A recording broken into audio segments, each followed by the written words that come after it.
Hola, bienvenidos todos a nuestra clase 44 de Álgebra Moderna 2. Entonces, les recuerdo lo que estábamos haciendo en la clase pasada.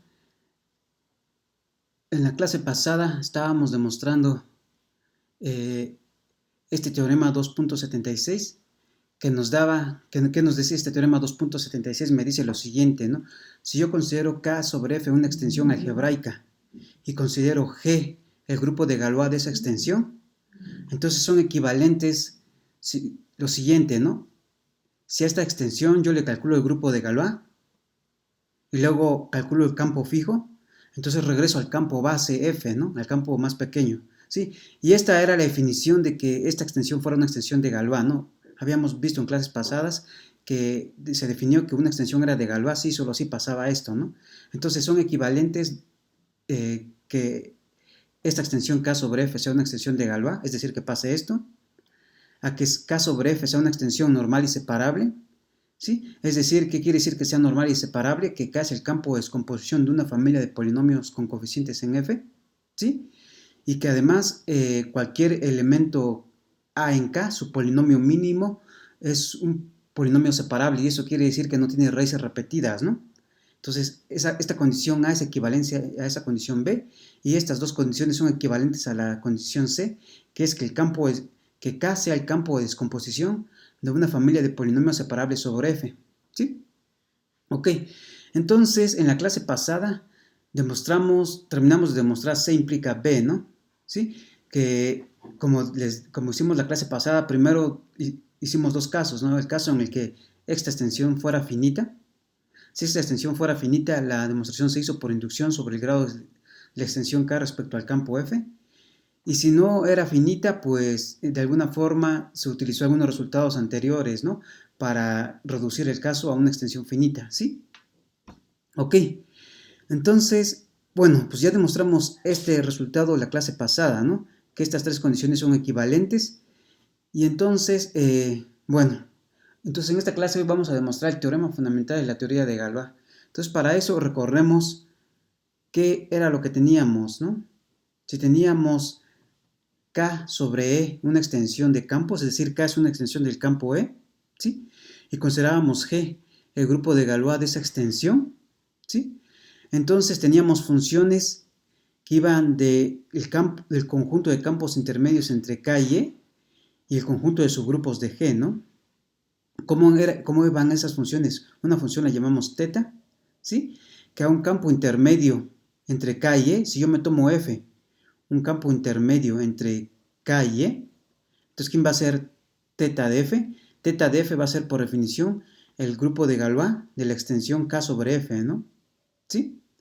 Entonces definimos esta función teta que a los campos intermedios le asocia un subgrupo del grupo de Galois de K sobre E y la función psi que va de los subgrupos de Galois a los campos intermedios, ¿no? ¿Qué era lo que hacía? Que a H, un subgrupo del grupo de Galois, ¿qué campo intermedio le asociábamos? Pues le asociábamos, por definición, el campo intermedio de los elementos fijados por todos los elementos de H, ¿no? ¿Sí? Entonces, lo que vimos fue que se tenían estas dos funciones, teta, que va de los campos intermedios a los subgrupos de G, y psi, que va de los subgrupos de G a los campos intermedios, ¿sí? Ok, y entonces les recuerdo qué habíamos hecho en la clase 29. En la clase 29, ¿sí? En la clase 29 habíamos demostrado el teorema 2.46 que nos decía lo siguiente, que si yo consideraba K sobre E una extensión así arbitraria, y yo consideraba G el grupo de Galois de esta extensión, de K sobre E, entonces estas funciones teta y psi de acá arriba, estas funciones teta y psi, son biyecciones cuando restringimos a ciertos conjuntos, ¿no? Entonces, a ver, yo tengo esta función psi, que va de los subgrupos del grupo de Galois a los campos intermedios, entonces yo tengo la imagen de este morfismo es un subconjunto del conjunto de campos intermedios, ¿sí? Entonces, definíamos como X la imagen de psi, que es un subconjunto de los conjuntos de campos intermedios, y también definía como Y como tenemos este morfismo teta que va de los campos intermedios a los subgrupos de G, pues definíamos Y, la imagen de este morfismo teta, ¿no? Es decir, Y es un subconjunto, Y es un subconjunto del conjunto de los subgrupos de G, ¿sí? Y entonces, psi, la imagen de psi es un subconjunto de aquí, y entonces puedo restringir teta a la imagen de psi que llamamos X, ¿no? Entonces puedo restringir teta a la imagen de psi que es X, y lo que demostramos es que cuando yo considero la restricción, teta manda los elementos de X en los elementos de Y, ¿sí? Entonces yo tenía una función que iba de este conjunto X en este conjunto y también demostramos que la función psi', que es la restricción de psi a Y, cuando yo considero Y metido aquí, entonces Y manda psi manda Y en X, ¿no? Es decir, tengo aquí tengo metido X, ¿sí? Y aquí tengo metido Y, ¿no? Y lo que estoy diciendo es que vimos que cuando yo restringía esa función teta que va de campos intermedios a subgrupos de G, cuando yo lo restringía a X, necesariamente la imagen, necesariamente teta iba de X en Y. Y cuando yo restringía psi a Y, necesariamente demostramos que esa psi iba de Y en X, ¿no? Porque en un principio podría ir de Y a los elementos, cuando yo al aplicar un elemento de Y, la función psi, sabemos que cae aquí, no sabemos que cae en X, pero lo que demostramos es que sí cae en X, ¿no? Y entonces lo que demostramos es que estas funciones, cuando las restringimos de X, va de X en Y, cuando lo restringo a Y, va de Y en X, y lo que demostramos en 2.46 es que esas funciones son biyectivas cuando nos restringimos a la imagen de psi y a la imagen de teta, ¿sí? Ahora lo que vamos a ver es que cuando le pedimos cierta condición a esta extensión, a la extensión K sobre E, entonces necesariamente la imagen de psi va a ser, la imagen de psi va a ser todo esto, y la imagen de y va a ser, y la imagen de teta va a ser todo esto, y entonces nos va a dar una biyección entre campos intermedios y subgrupos del grupo de Galois, ¿sí? Ok, y entonces pues vamos, entonces esto lo voy a recordar en un momentito, esto también, y entonces pues tenemos el teorema fundamental de la teoría de Galois, que es lo que vamos a demostrar en esta clase, ¿no? ¿Qué es lo que nos dice el teorema fundamental de la teoría de Galois? Que si yo me tomo K sobre E, una extensión finita, y que además es de Galois, que ya demostramos que, ya dijimos que de Galois por definición es que pasa esta igualdad, ¿no? Que cuando yo calculo el grupo de Galois de K sobre E y luego calculo el campo fijo, regreso al campo más chiquito, ¿no? Entonces si yo tengo una extensión finita y de Galois, entonces resulta ser que hay una biyección, que las funciones teta y psi me dan una biyección entre los campos intermedios de K sobre E y los subgrupos de G, ¿sí? Y ok, y además dijimos que, bueno, en la clase pasada que fue 2.7, la clase pasada demostramos 2.71,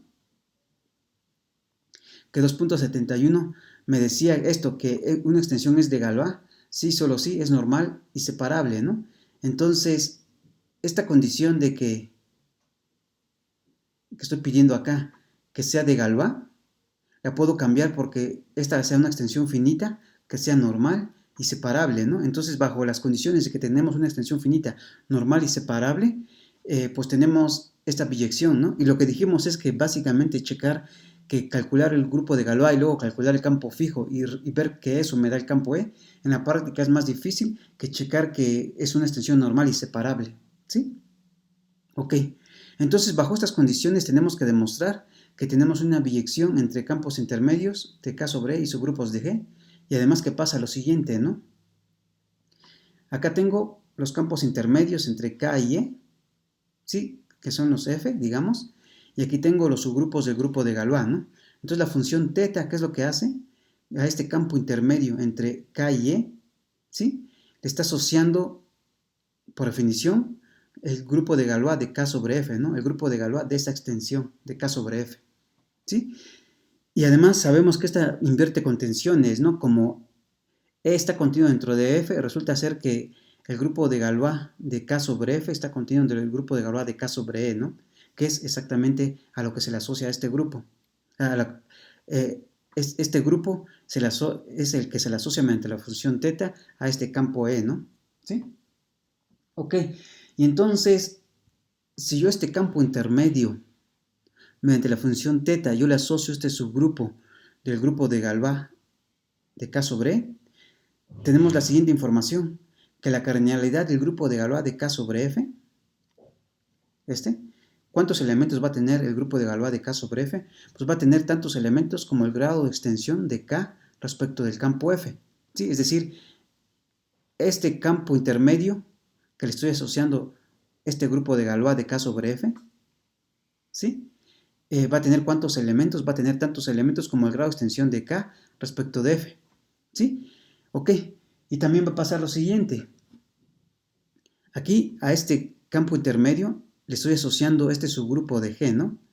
¿Sí? Entonces uno puede decir uno se puede preguntar cuál es el índice de este subgrupo Galois de K sobre F en el grupo Galois de K sobre E, ¿no? ¿Cuál es el índice de Galois de K sobre F en Galois de K sobre E? Entonces lo que nos dice B es lo siguiente, que el índice de Galois de K sobre F en Galois de K sobre E va a ser exactamente el grado de extensión de F respecto de. ¿Sí? Entonces, diagramáticamente es más fácil recordarlo en este diagramita. Yo tengo que a este G, a este F le asocio este Galois de K sobre F, ¿no? Que es un subgrupo de G. Entonces, el índice de este subgrupo metido aquí, va a ser exactamente el grado de extensión de F respecto de E, ¿no? Entonces, se corresponde a eso. Entonces, aquí estamos hablando de índice y aquí estamos hablando de grado de extensión, ¿no? Entonces, el índice de este subgrupo H respecto de el grupo G va a ser exactamente el grado de extensión de F respecto de, ¿sí? Y además, ¿qué debe pasar? ¿Qué dijimos? Sabemos que este es un subgrupo, ¿no? De G. Entonces podría pasar que este subgrupo sea normal.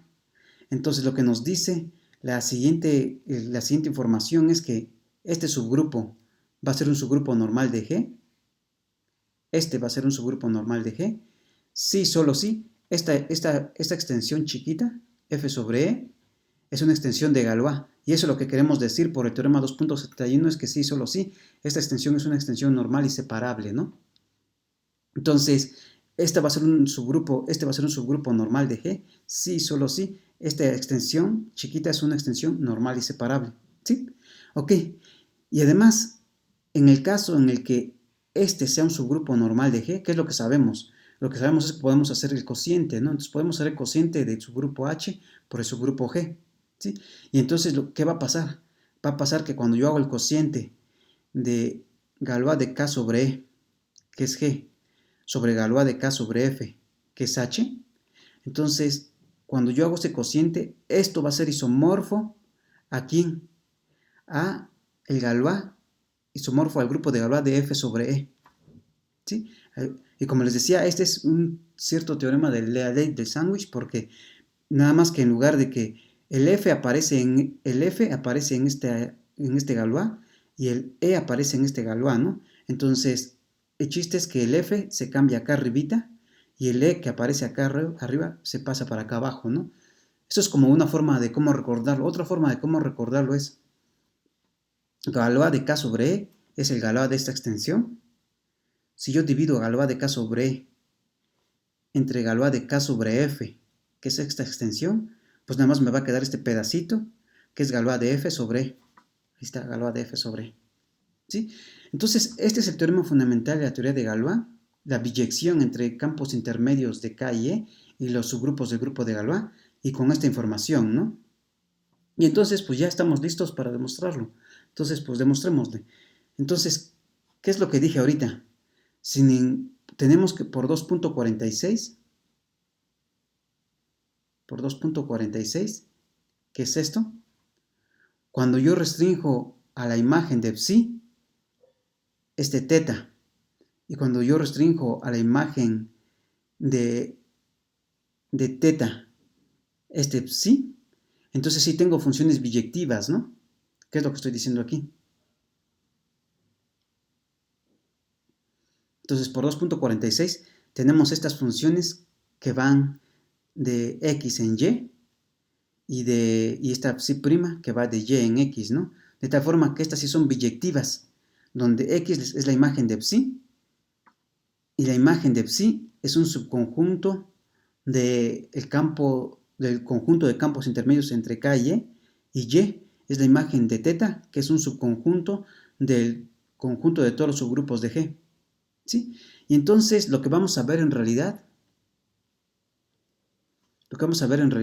es que X es el conjunto de campos intermedios y que Y es el conjunto de todos los subgrupos de G. Y entonces si demuestro que X es igual a que X pasa esto y que Y pasa esto, entonces pues ya tendremos las biyecciones requeridas que queremos, ¿no?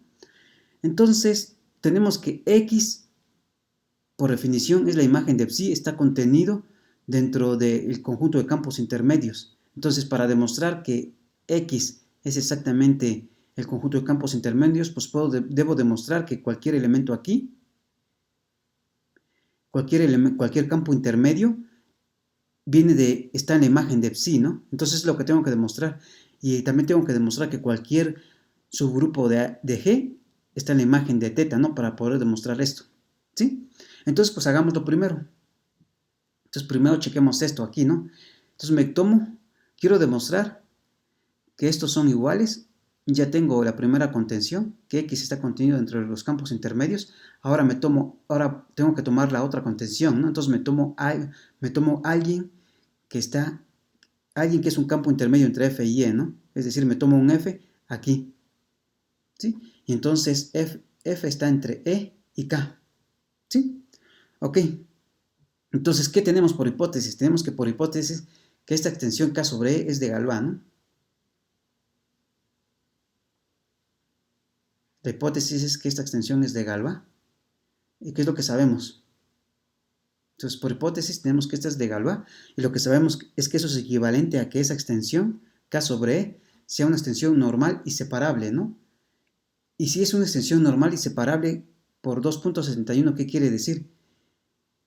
Que una condición equivalente es que K es el campo de descomposición de una familia de polinomios separables con coeficientes en E, ¿no?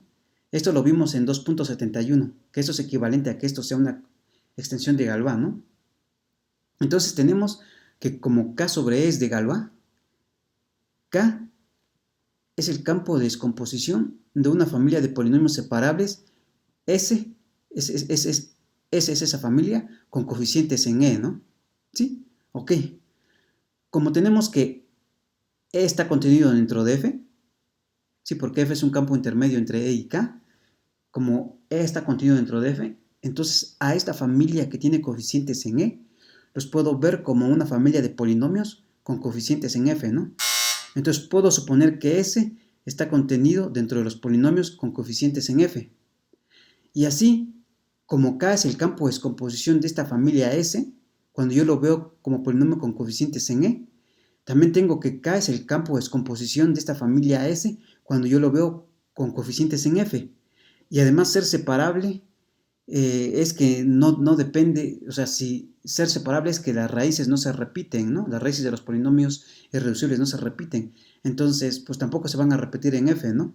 Entonces lo que vamos a tener es que esta va a ser una familia de polinomios separables con coeficientes en F y K es el campo de descomposición de esa familia, ¿no? Por lo tanto, lo que digo es que K es el campo de descomposición de la familia de polinomios separables, pero ahora viendo a la familia S con coeficientes en F, ¿no? Y entonces, por 2.71, entonces, por 2.71, ¿sí? Tenemos que, entonces, esto implica que K sobre F es una extensión normal y separable, ¿no? Entonces, ¿qué es lo que tengo? ¿Qué es lo que he demostrado ahorita?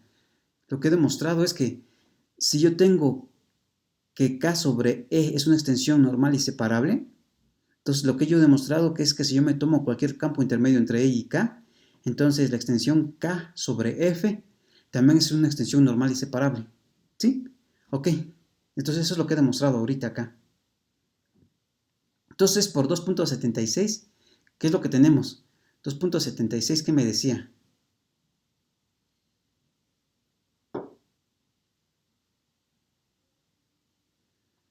2.76 me decía que si yo tengo una extensión que es normal y separable, entonces calcular grupo de Galois y luego campo fijo, me regresa al campo más pequeñito, ¿sí?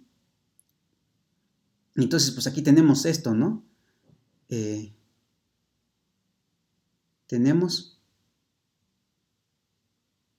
acabo de ver que esta extensión es normal y separable. Por lo tanto, cuando yo calculo su grupo de Galois de K sobre F, y luego calculo el campo fijo, regreso al campo más pequeñito, ¿no? Esto me dice 2.76. Pero, ¿qué es lo que sabemos? Pero lo que sabemos es que este H, que lo estoy llamando por definición, este H, que por definición es el grupo de Galois de K sobre F, es un subgrupo. Este Galois de K sobre F es un subgrupo de Galois de K sobre E, ¿no? ¿Sí? O sea, lo que sabemos es que sí, vimos en general que cuando yo tengo así unos campos de esta forma, y lo que se tiene es que el grupo de Galois de K sobre F es un subgrupo del grupo de Galois de K sobre E, ¿no? Entonces, tenemos que este H, que es el grupo de Galois de K sobre F, es un subgrupo del grupo de Galois de K sobre E, y por lo tanto tenemos que este H es un subgrupo de G, ¿sí? Y además, ¿qué es lo que tenemos? Por lo tanto, satisface que psi de H, ¿qué es lo que le hace esta psi a este subgrupo de G? Pues le calcula el campo intermedio, ¿no?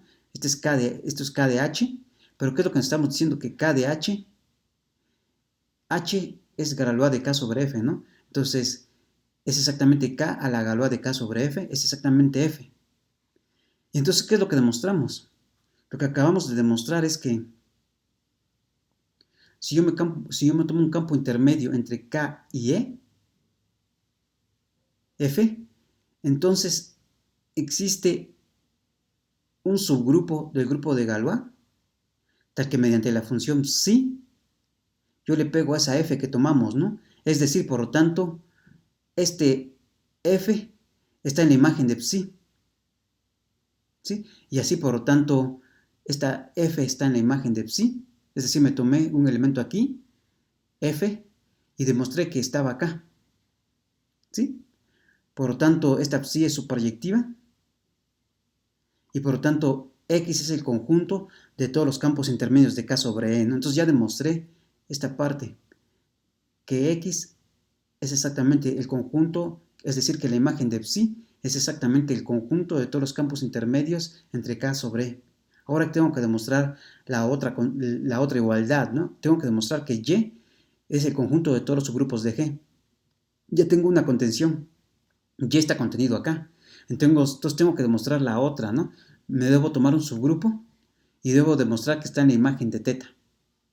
Sí, un subgrupo de G, debo demostrar que está en la imagen de teta. ¿Sí? Entonces, pues me hago eso. Entonces me tomo H, un subgrupo de G, ¿sí? Entonces, como esta extensión es finita, por hipótesis,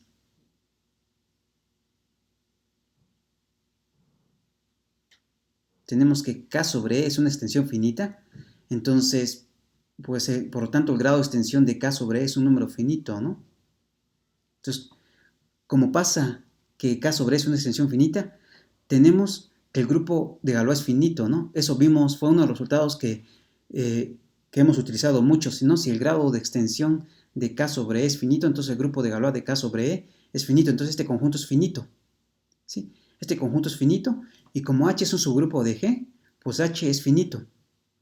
Ahora bien, tenemos que H es un subgrupo de G, que es el grupo de Galois de K sobre E, y el grupo de Galois de K sobre E, por definición, ¿quiénes son? Son todos los automorfismos que van de K en K, que me fijan a todos los elementos de E, ¿no? En particular, pues está contenido dentro de todos los automorfismos, ¿sí? Entonces tengo un subgrupo un subgrupo finito del grupo de automorfismos de un campo. Entonces, ¿qué me dice 2.53? Lo tengo acá arriba.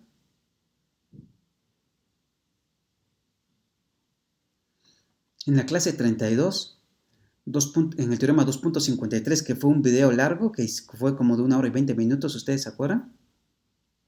¿Qué demostramos? Demostramos que si teníamos G, un subgrupo finito del grupo de automorfismos de K, y yo calculaba por definición F el campo fijo asociado a ese G, entonces resulta ser que ese G yo lo podía realizar como un grupo de Galois, ¿no? G, que es en principio cualquier subgrupo finito de automorfismos de K, se puede realizar como cualquier subgrupo, como se puede realizar como un grupo de Galois, dice, ¿no? Y entonces lo que nos dice es que G lo puedo ver como el grupo de Galois de K sobre esta F, ¿sí? Entonces, aplicando este resultado que vimos en la clase 32, aplicando ese resultado que vimos en la clase 32, pero para nuestro H, entonces yo tengo este H finito que está metido entre los grupos de automorfismos de K, entonces yo calculo F igual a K a la H, ¿no? Entonces sabemos que cuando yo calculo el campo fijo asociado a H, sabemos que es un campo intermedio entre E y K, ¿sí? Y además, por 2.53, el inciso B, sabemos que este H, que es un subgrupo finito de este grupo de automorfismos, lo puedo realizar como el grupo de Galois de K sobre esta F, ¿sí? Y por lo tanto, tenemos que teta de F por definición es ¿quién? Si yo tengo íbamos de teta iba de los campos intermedios a los subgrupos, a un campo intermedio que le asociaba, pues a teta de F le asociaba al grupo de Galois de K sobre F, ¿no? Entonces teta de F es Galois de K sobre F, que es este H.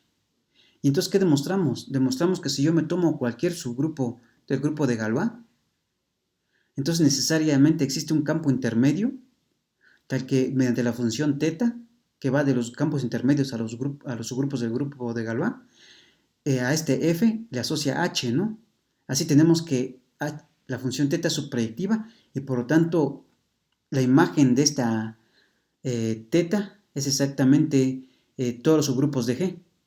Y entonces ya demostramos que Y es igual a los subgrupos de G. Entonces ya demostramos que X es el conjunto de todos los campos intermedios de K sobre E y que Y es el conjunto de todos los subgrupos de G. Y entonces pues ya tenemos la biyección requerida, ¿no? Ya tenemos la biyección requerida entre campos intermedios y subgrupos de G, ¿sí? Y esto es utilizando 2.46, ¿no? ¿Sí? Entonces, por tanto, ya tenemos la biyección teta que queríamos con inversa psi. Ahora hay que demostrar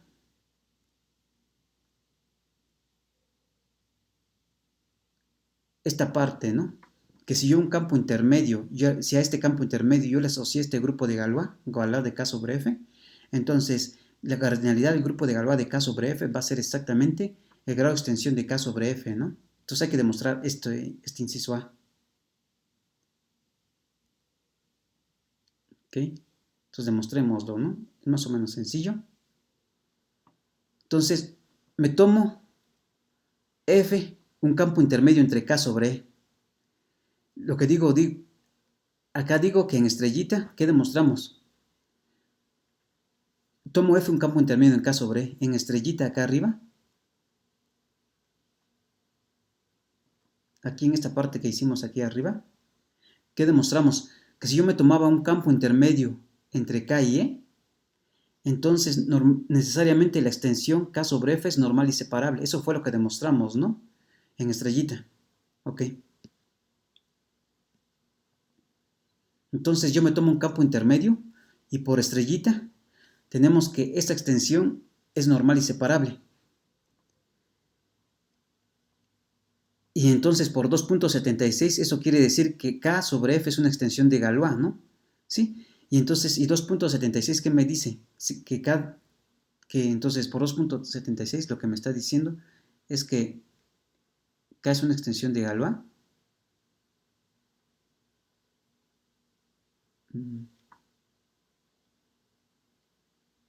Y eso lo que me quiere decir es que cuando yo calculo que F va a ser exactamente ¿quién?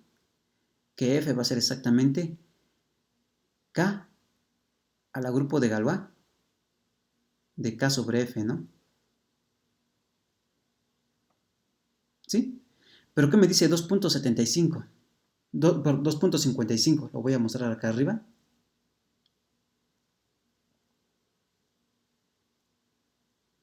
2.55 que vimos en clases anteriores, me dice que si yo me tomo una extensión finita y resulta ser que cuando yo calculo el grupo de Galois de esa extensión y luego calculo el campo fijo, me regresa al campo más pequeñito, eso pasa sí, solo sí.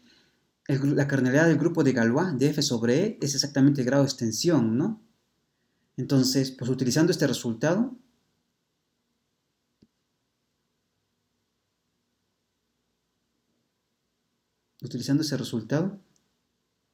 ¿qué es lo que acabamos de mostrar? Que como K sobre F es una extensión normal y separable, K de F es de Galois, y que K de F es de Galois significa esto, que cuando yo calculo el grupo de Galois y luego campos fijos, regreso al campo más pequeñito.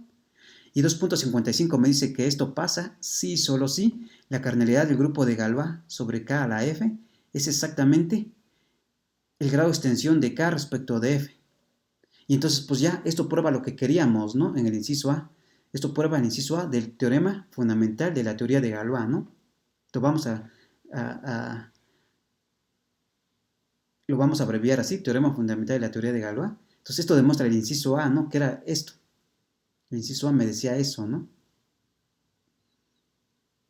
Que si yo este campo intermedio lo mando a su grupo de Galois, a su subgrupo de Galois correspondiente, entonces su subgrupo de Galois correspondiente tiene tantos elementos como el grado de extensión de K respecto a F, ¿no?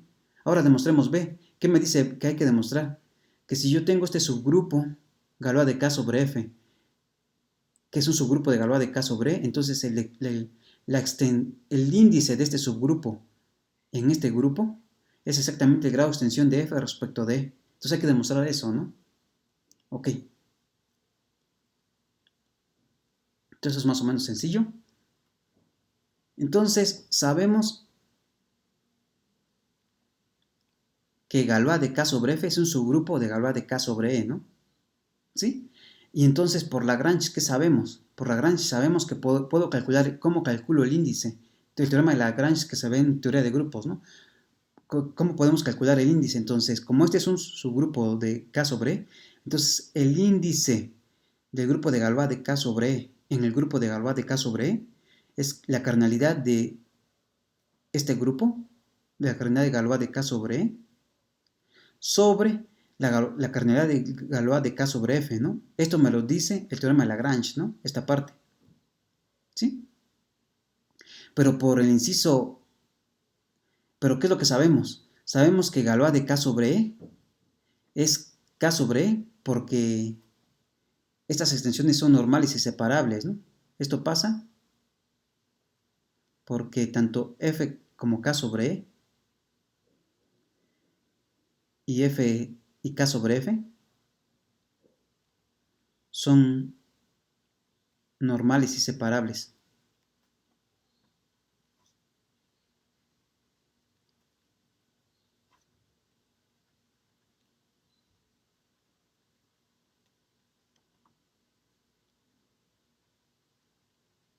¿Sí? Y eso fue lo que, y eso lo hicimos aquí, ¿no? Esto pasa por esto, ¿no? De que Galois de K sobre F es exactamente el grado de extensión de K sobre F, y esta es porque Galois de K sobre E es el grado de extensión también de K sobre E, ¿no? Entonces tengo esto, ¿no? Entonces la cardinalidad del grupo de Galois de K sobre E sobre la cardinalidad del grupo de Galois de K sobre F es exactamente el grado de extensión de K sobre E sobre el grado de extensión de K sobre F, ¿no? ¿Sí? Pero al hacer el grado de extensión de K sobre F sobre el grado de extensión de K sobre E sobre el grado de extensión de K sobre F, lo que tengo es el grado de extensión de F sobre E. ¿Por qué? Esto me lo da la fórmula del grado, ¿no? Porque la fórmula del grado, ¿qué me dice? La fórmula del grado, ¿qué me dice? Que yo, como yo tengo un campo intermedio, así,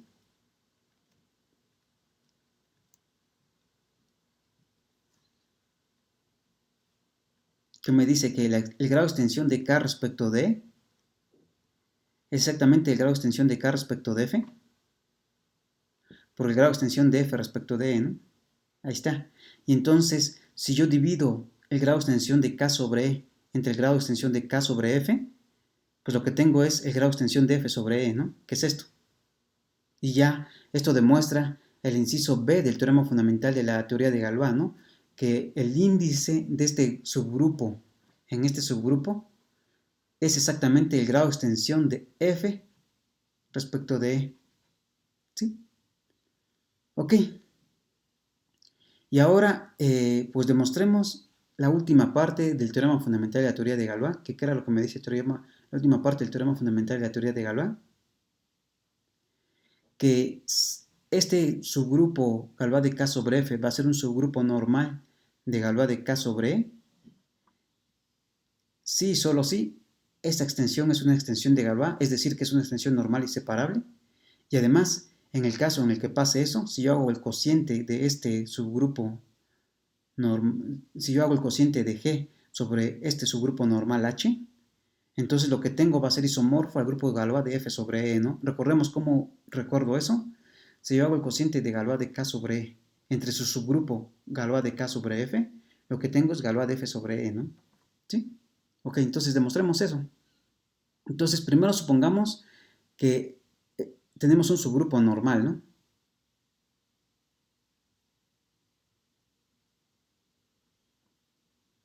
Entonces, supongamos, entonces, ¿qué es lo que vamos a hacer? Entonces, primero vamos a suponer que Galois de K sobre F es un subgrupo que este H, que lo voy a definir así, como Galois de K sobre F, es un subgrupo normal de Galois de K sobre E.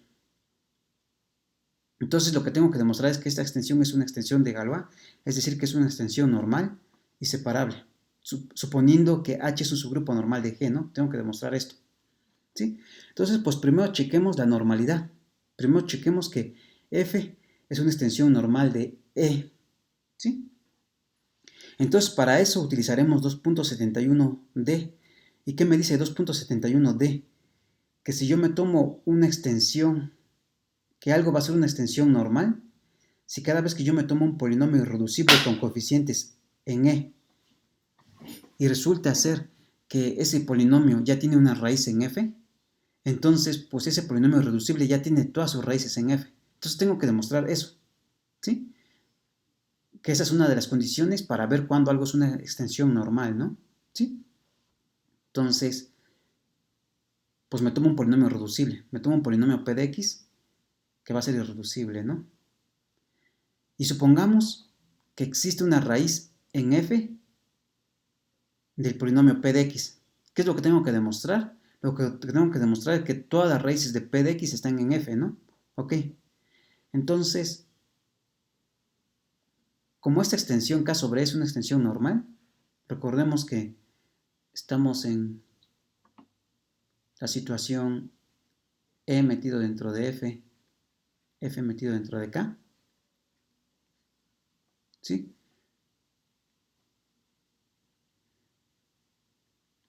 Entonces, ¿qué es lo que sabemos? Sabemos que esta k sobre e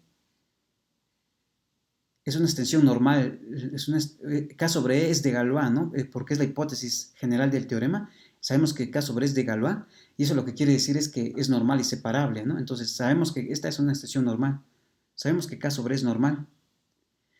Y como a está en f y f está metido en k, entonces lo que estamos viendo es que este polinomio p de x, que es irreducible, que tiene coeficientes en e, tiene una raíz en k, ¿no? ¿Sí? Entonces, como esa extensión es normal, por 2.71d, eso es equivalente a que, ¿qué? A que k tiene a todas sus raíces, ¿no? Entonces, por 2.71d,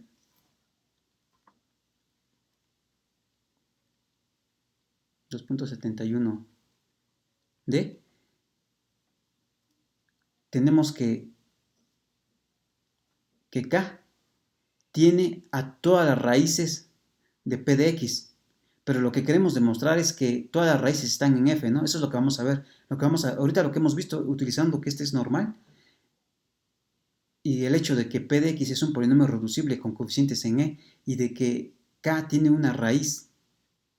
K tiene una raíz de ese polinomio irreducible. Entonces, ya utilizando 2.71 hemos concluido que K tiene a todas sus raíces, ¿no? Ahora lo que queremos ver es que necesariamente todas esas raíces están en F. ¿Sí? Ok.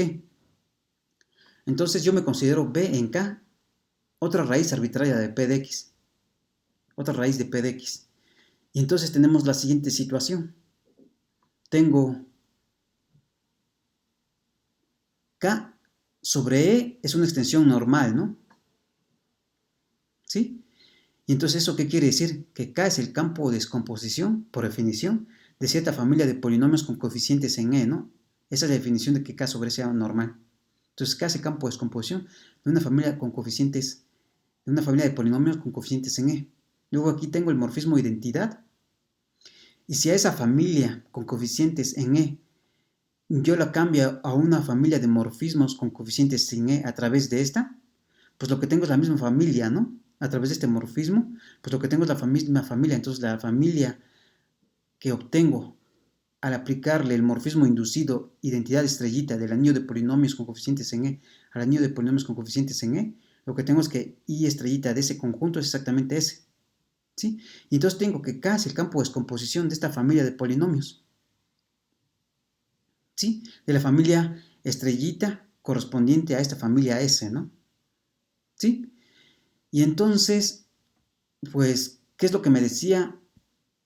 Y además tengo que A es una raíz de este polinomio P de X, que es irreducible, y B también es otra raíz de P de X, pero P de X es el mismo que el P estrellita de X. ¿Sí? Que P estrellita de X es el morfismo identidad estrellita inducido por este morfismo en los anillos de polinomios, ¿no? Pero el morfismo de identidad estrellita en P de X va a ser P de X. Entonces tenemos que A va a ser una raíz de P de X y B va a ser una raíz de P estrellita de X. Y entonces, por el teorema de extensión de isomorfismos que vimos en la clase 38, que es el teorema 2.66, ¿qué es lo que nos dice? Lo que nos dice es que va a existir un isomorfismo de aquí para acá, ¿no? Va a existir un isomorfismo que voy a anotar como sigma, que extiende a tal que este diagrama conmuta, ¿no? Entonces, es esto, ¿no? Por el teorema de extensión de isomorfismo va a existir un isomorfismo sigma de K en K, tal que el diagrama conmuta. Y lo que quiere decir es que cuando yo restringo sigma a E, es la identidad, ¿no? Tal que cuando restringo sigma a E es la identidad. Y además, el teorema de extensión de isomorfismo me decía que yo podía escoger este sigma de tal manera que el A lo mandaba al B. ¿Sí? Tal que el A lo manda al B. ¿Sí?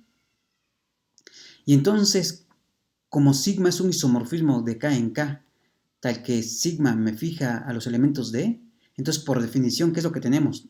Por definición tenemos que sigma es un elemento del grupo de Galois de K sobre E, que es G, ¿no? ¿Sí?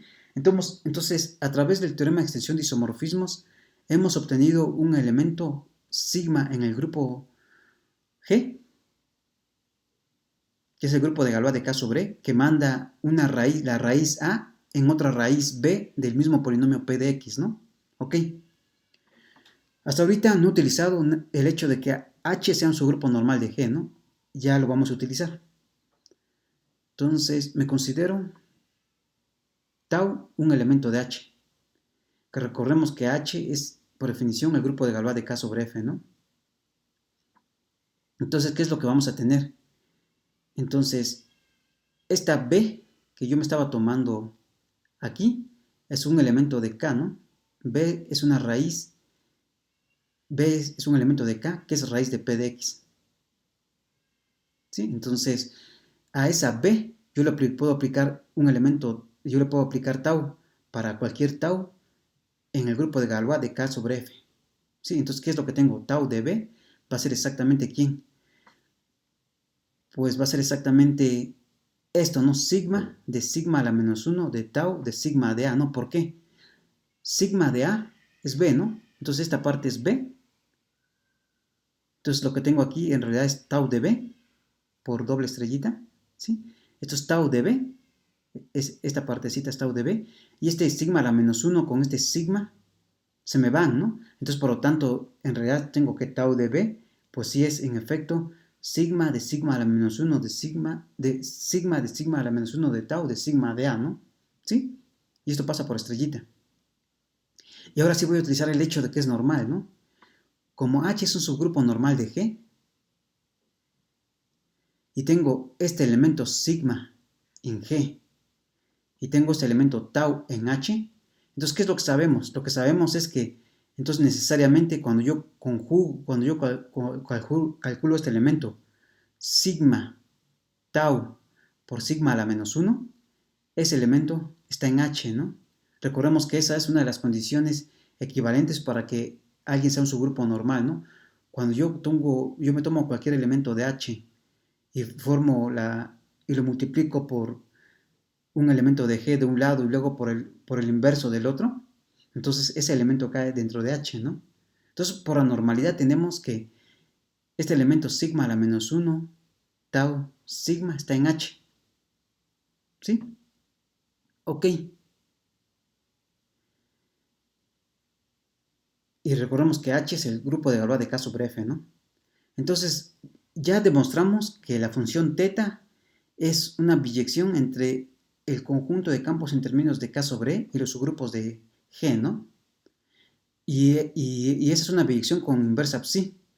Y entonces, la inversa, entonces, si yo me tomo F, aquí un campo intermedio, yo le calculo el grupo de Galois, que es Galois de K sobre F, y luego le aplico la psi, que la psi es calcular campo intermedio, ¿sí? Entonces, como esta es una biyección, entonces lo que voy a obtener es que F va a ser exactamente K a la grupo de Galois de K sobre F, K sobre A, de K sobre F, y K sobre F es H, ¿no? Entonces esto es K de H, ¿sí? Esto es porque es biyección, ¿no? Esto es, o sea, F es exactamente θ de F compuesta con psi, pero θ de F compuesta con psi es exactamente esto, ¿no? ¿Sí? Y esto es K de H. Ok. Entonces, ¿qué había tomado? Ok. Entonces, había tomado A en F, ¿no? Yo me había tomado un polinomio reducible con coeficientes en E que tenía una raíz en F. Había tomado un polinomio reducible con coeficientes en E que tenía una raíz en F. Sí, entonces A está en F. Como A está en F y F es exactamente el campo fijo por H, entonces lo que tenemos es que entonces delta de A es igual a A para todo delta en H, y esto es por esta igualdad, ¿no? Porque F es exactamente K de H, y lo que quiere decir es que todos los elementos que están en F son fijados por todos los elementos, un elemento está en F, si es fijado por todos los elementos de H, ¿no? Es eso, ¿no? Entonces tenemos que delta de A es igual a A para todo delta en H, pero este elemento está en H. Entonces, en particular, ¿qué es lo que vamos a tener? En particular vamos a tener que sigma a la menos 1 de tau de sigma de A va a ser igual a A. ¿Sí? Eso es porque este elemento está en H, ¿no? ¿Sí? Ok, y entonces si sigma a la menos 1 de tau de sigma de A es igual a A, lo que quiere decir es que cuando yo aplico sigma de ambos lados, entonces voy a obtener que tau de sigma de A es igual a sigma de A. ¿Sí? Pero ¿quién era sigma de A? Sigma de A era igual a B, ¿no? Sí, yo me había escogido un automorfismo sigma que va de K en K, que mandaba la raíz A de P de X en la raíz B de P de X, ¿no? ¿Sí? Entonces, ¿qué es lo que tengo? De esta igualdad tengo que sigma de tau de sigma de A es igual a sigma de A, pero B es igual a sigma de A, ¿no? Entonces eso implica que tau de B es igual a B. Pero eso fue para cualquier elemento arbitrario en H. ¿Sí? Y entonces, ¿qué es lo que estoy demostrando? Como tau, lo que estoy demostrando es que tau de B es igual a B para cualquier elemento H. Y entonces eso lo que quiere decir es que B está en el campo fijo de H. ¿Sí? Por lo tanto, B está en el campo fijo asociado a H. Es decir, este B es fijado por todos los elementos de H, ¿no? Pero K de H es igual a F. ¿Y entonces qué hemos demostrado? Yo me tomé otra raíz. Yo me tomé otra raíz B que estaba en K de P de X, y lo que acabo de demostrar es que necesariamente esa B está en F. ¿Sí? Entonces, como digo, aquí hemos demostrado que cualquier raíz B en K de este polinomio pertenece a F, pero ya habíamos visto que K contenía todas las raíces de P de X, ¿no? Entonces, por lo tanto, F tiene a todas las raíces de P de X. Y entonces, ¿qué hemos demostrado? Lo que habíamos demostrado. Entonces, ¿qué es lo que demostramos? Tomamos un polinomio P de X con coeficientes en E que tiene una raíz en F. Lo que acabamos de demostrar es que necesariamente todas sus raíces están en F. Y entonces, por 2.71D, eso implica necesariamente que F esta es una extensión normal. ¿Sí? Entonces, pues ya, ¿no? Utilizando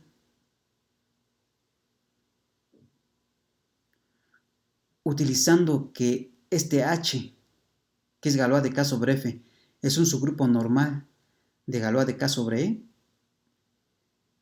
demostramos que esta es una extensión normal, ¿no? Y entonces de aquí viene el nombre, ¿no? ¿Por qué se llamó normalidad? Porque en realidad está relacionado con una propiedad de normalidad en grupos, ¿no? ¿Ok? Entonces demostramos, utilizando normalidad, que la normalidad de este subgrupo implica la normalidad de esta extensión, ¿no? ¿Sí? Y ahora nos falta checar separabilidad, pero eso ya es más fácil. Entonces chequemos separabilidad. Entonces, teníamos por hipótesis, la hipótesis general es que K sobre E es una extensión normal y separable, ¿no? Entonces, en particular, K sobre E es separable.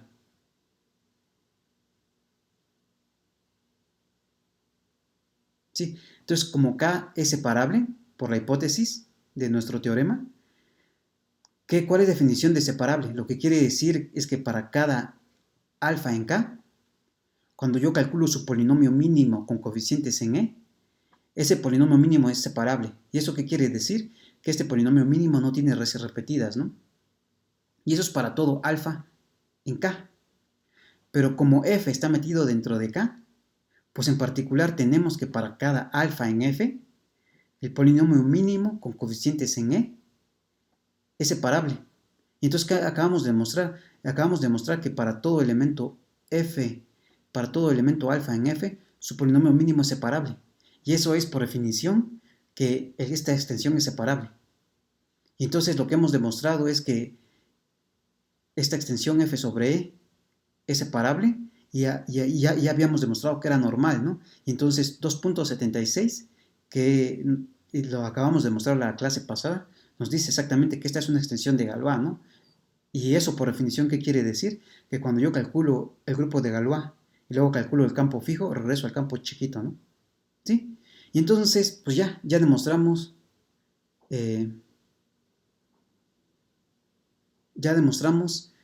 esto, ¿no?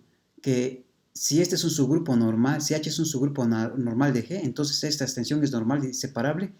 Y entonces es una extensión normal y separable, y eso lo que quiere decir es que es de Galois, ¿no? Ahora hagamos el regreso. Hagamos el regreso.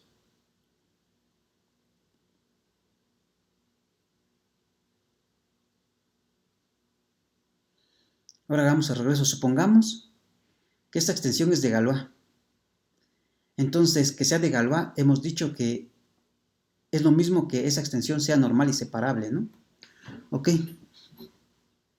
Y entonces, pues bueno, ¿qué es lo que voy a hacer? Me voy a considerar sigma, un elemento del grupo de Galois de K sobre E, que es G. Y consideremos la siguiente cadena de campos. Vamos a considerar la siguiente cadena de campos. E metido dentro de F, F metido dentro de F, acá no me equivoqué, que estoy tomando F metido dentro de F y F metido dentro de K, ¿no? O sea, estoy tomando esta F y esta F aquí mismo, igual, ¿no?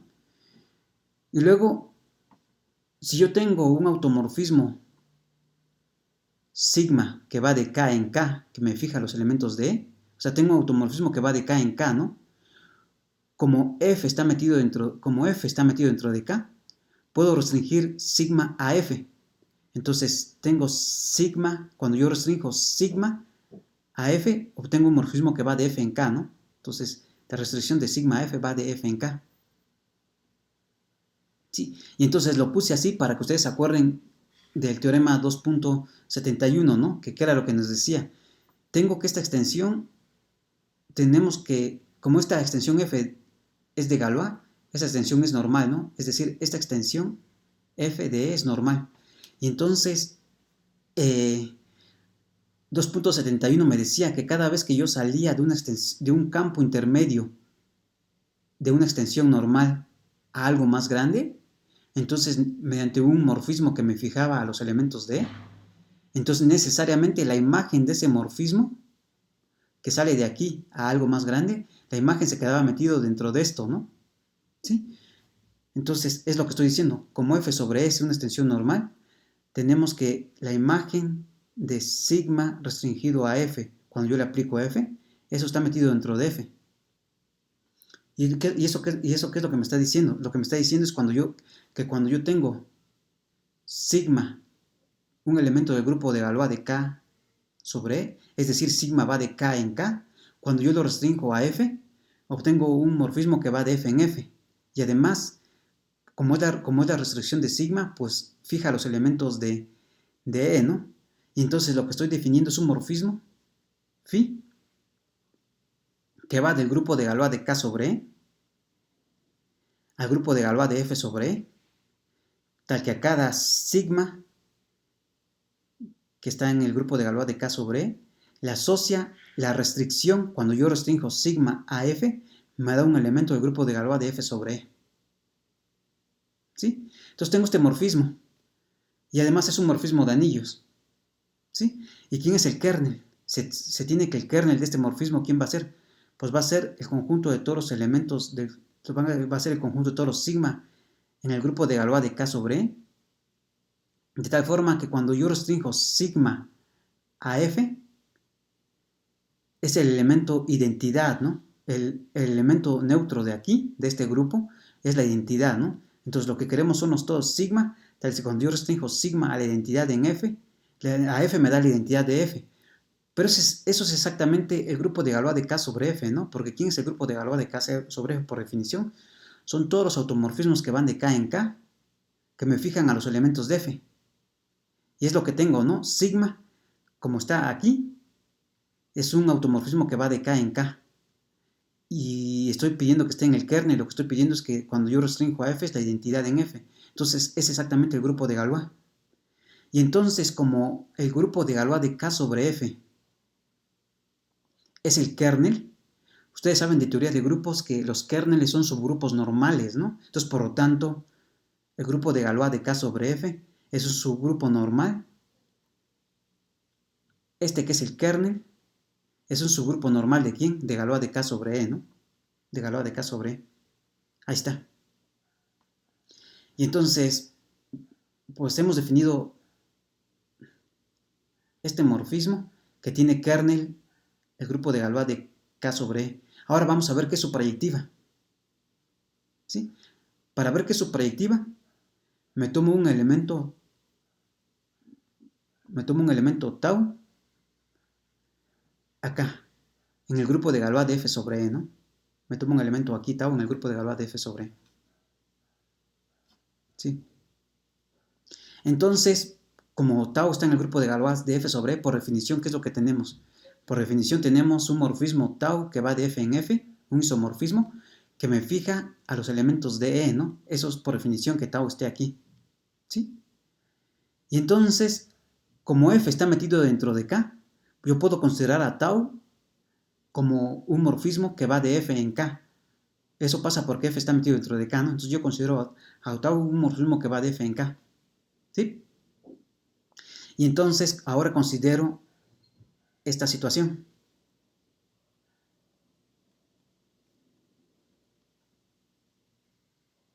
¿Sí?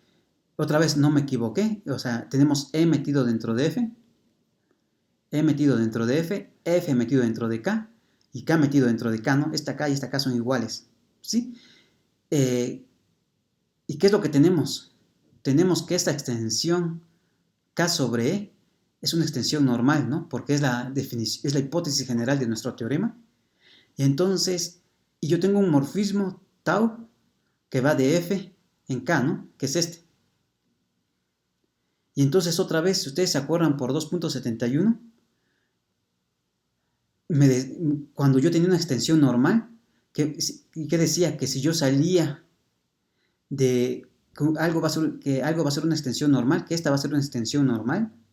Si cada vez que yo salgo de un campo cada vez que yo tengo un morfismo que sale de un campo intermedio entre la extensión que yo estoy diciendo que es normal a algo más grande que contiene al campo este, entonces necesariamente la imagen se metía acá, la imagen de este morfismo se metía acá, y además, ¿qué pasaba? Además existía un automorfismo sigma que iba de K en K, que cuando yo restringía sigma a F tenía tau. Eso me lo dice 2.71. Entonces, por 2.71, como esta extensión es normal, existe un sigma de K en K, un sigma de K en K, de tal forma que cuando yo restringo este sigma a F, es igual a tau, ¿sí? Y además, sigma restringido a E es la identidad en E, ¿no? ¿Sí? Porque tau satisface esa propiedad. Y entonces, ¿qué es lo que tuve? Tomé un elemento del grupo de Galois de F sobre E. Uy.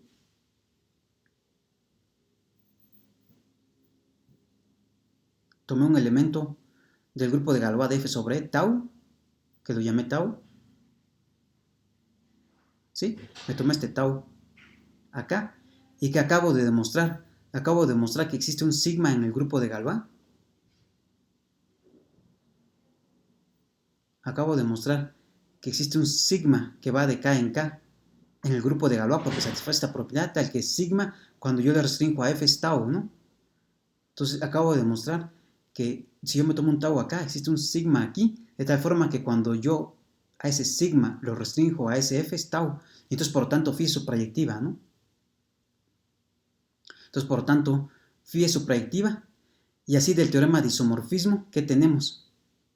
Y así del teorema de isomorfismo, tenemos que este subgrupo, grupo de Galois de K sobre E, sobre el kernel, que el kernel es Galois de K sobre F, entonces grupo de Galois de K sobre E sobre grupo de Galois de K sobre F es isomorfo aquí a la imagen de este morfismo, pero como es su proyectiva, la imagen es todo, ¿no? Entonces, grupo de Galois de K sobre E sobre grupo de Galois de K sobre F es isomorfo a grupo de Galois de F sobre E.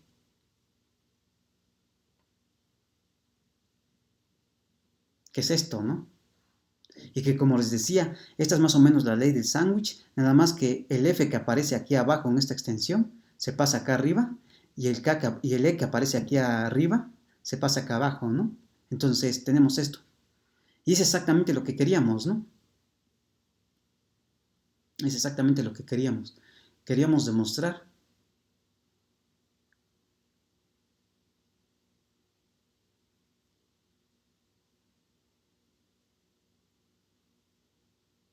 queríamos demostrar, aquí está, ¿no? Queríamos demostrar que si esta extensión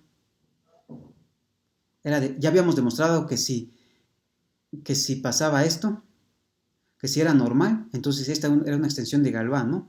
Y ahora lo que demostramos es que si esta extensión es de Galois, necesariamente este es un subgrupo normal, y cuando calculamos el cociente, me da Galois de F sobre E, ¿no? Y como les decía, para recordarlo, lo podemos recordar aquí, tenemos que Galois de K sobre E entre Galois de K sobre F es isomorfo a Galois de F sobre E, ¿no? Ahí está.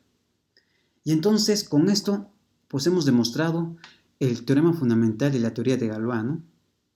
Que si tomamos una extensión finita que es normal y separable, entonces existe una biyección entre campos intermedios de K sobre E y subgrupos del grupo de Galois, y además pasan estas tres condiciones, ¿no? Ok, entonces, pues hoy termino esta clase y en la siguiente clase solamente haremos un ejemplo de estos, ¿sí? Entonces, pues nos vemos.